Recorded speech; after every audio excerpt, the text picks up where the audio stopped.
Welcome to another edition of Rod the Magnific's Coffee and Beats. I am your musical barista, Rod the Magnificent. I'm back for some more album reviews and also some coffee recommendations. Now, before I get into it, I hope you enjoyed the season premiere of season 3.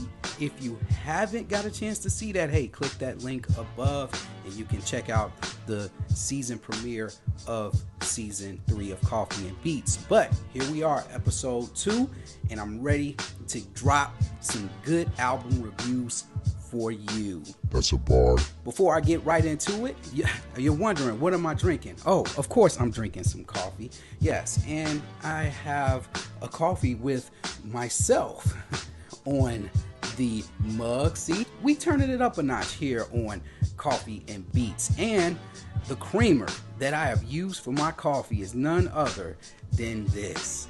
Yes, Golden Grams. I must confess, I was not a big contributor to the Golden Grams camp.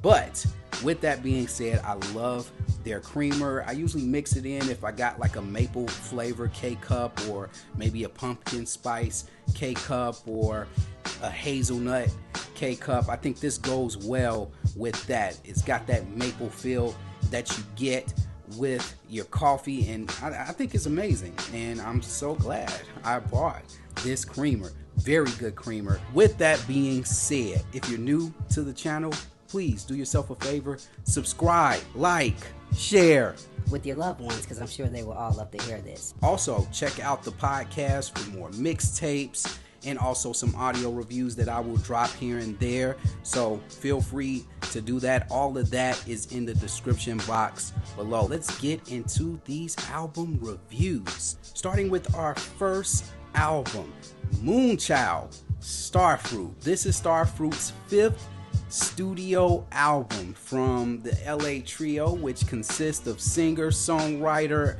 Amber Navran and also her compadres Andres Matson and Max Burke. Now, I admit I was a little late on catching up with Moonchild. They came out back in 2012 when they dropped their debut album Free, which was an excellent debut for the band. Once I backtracked while actually discovering their music back in 2017 when they dropped one of my favorite albums from that year, Voyager, I felt with Little Ghost from 2019, this album was a slight step backwards in regards to the band's expanding and elevating their sound. However, it gave you what you want and gave you what you would expect from a Moonchild project. And I walk away feeling like I don't see this band going beyond their musical comfort zone. Insert Starfruit, which features more upbeat production, presenting us with 14 tracks, rounding off at a little over 50 minutes. Now, this album features for the first time in their discography more featured artists to add more beef to an already well-seasoned band. Layla Hathaway kicks things off with a beautiful duet with Amber on the song Tell 'Em. Alex Isley is becoming the go-to voice in neo-soul and R&B as she gives a breathtaking performance on the track You Got One. Rhapsody pays a visit to the moon as well, spitting fire bars on the track You Got One. And Starfruit also features a few more decent guest appearances from the likes of Il Camille, Tank and the and also rising star Mumu Fresh, who dropped a solid project last year entitled Queen of Culture. Moonchild still holds their own on the projects despite all of these features. For example, songs like It Takes Two, Too Good, Little Things. You get that signature Moonchild sound that we're all accustomed to hearing. Now, production wise, they experiment more with new synths and new sounds, which is a step up for them. I like that on this album they're taking more of a chance, they're taking more risks, they're not giving you the same signature sound that signifies Moonchild. Overall, I give this album an 8 out of 10. If you are looking for a neo-soul album that is smoother than a 2-week vacation, do yourself a favor and treat yourself to Starfruit. Up next, we got Lady Wray with her second album, Piece of Me. It's been 6 years since her debut album, Queen Alone. And with such a long layoff, I was curious to see how Lady Wray was going to dip back into the game. Was she going to be a much better passer? Was she going to be a good three-point shooter? A better defender? I simply didn't know what to expect going into this second record.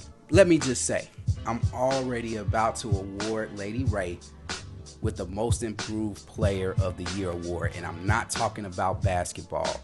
If you did, well, shame on you. Lady Wray comes out of the gate with an electrifying second effort, presenting us with 12 tracks, rounding off at about 42 minutes. Now, let me start off by saying the production, the beats, the samples.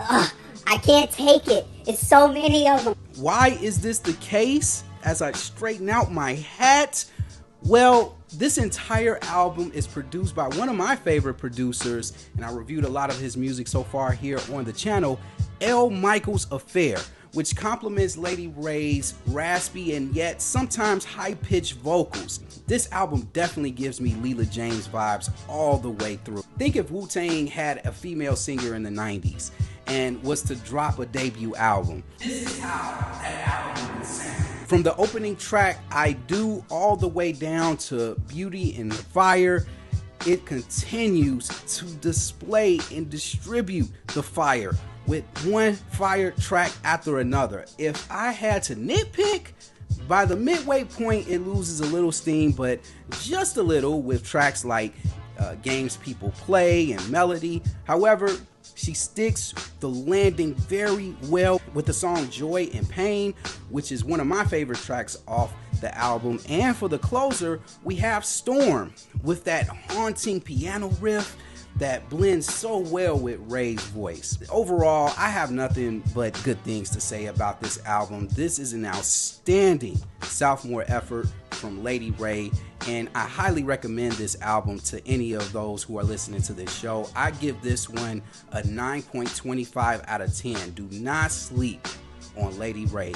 She's definitely a force to be reckoned with. Up next, we have Ghostly Kisses with her first debut album, Heaven Wait. Now, this is the sophisticated debut album from the singer-songwriter Marga Suave, if I said that right, aka Ghostly Kisses.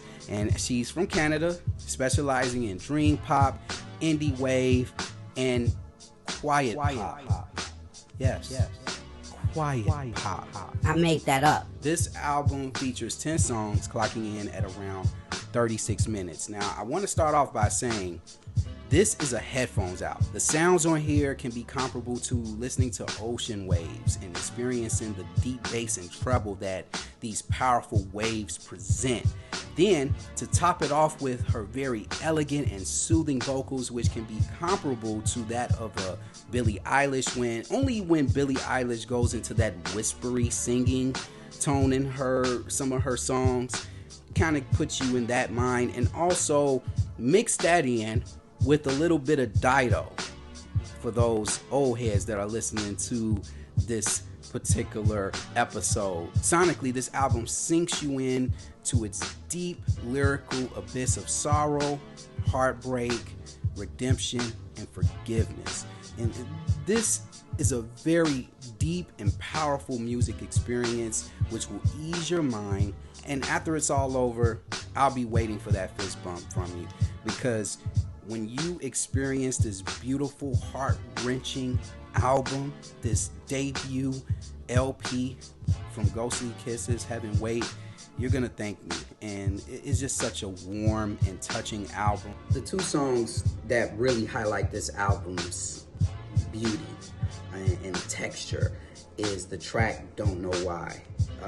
If you get a chance, look it up on YouTube. She performed that live, and it's breathtaking and it's amazing. Check that out. And also check out the track, in particular, Your Heart Is Gold. Such a beautiful rendition. Definitely has some deep melodies to it. It has a very nice meaning to it. And it's nothing more that I could say about this particular record that's amazing. Please do yourself a favor. If you're listening to this episode, do not skip this album. Lady Wray is good. I really love that album. The Moonchild is good, but please give Ghostly Kisses a chance. That's all I gotta say. It deserves an 8.75 out of 10. Can't wait to hear more from her. And if you are a music fan, you definitely will appreciate the experience that you will have with this outstanding LP. And that will do it for Coffee and Beats. I am your musical barista, Rod the Magnificent. Before I go, here are some albums that I didn't have enough time to squeeze into the show, but here are some quick mini reviews for some of these albums. And hey, feel free to agree or disagree with me in the comments section. I would love to hear your thoughts on some of these albums if you have listened to them.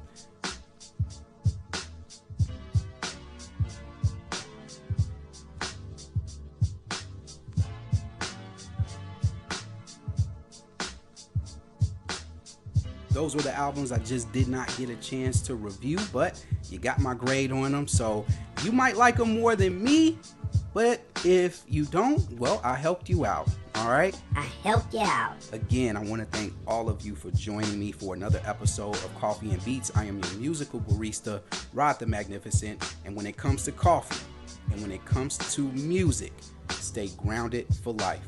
I will see you on the next one. Peace.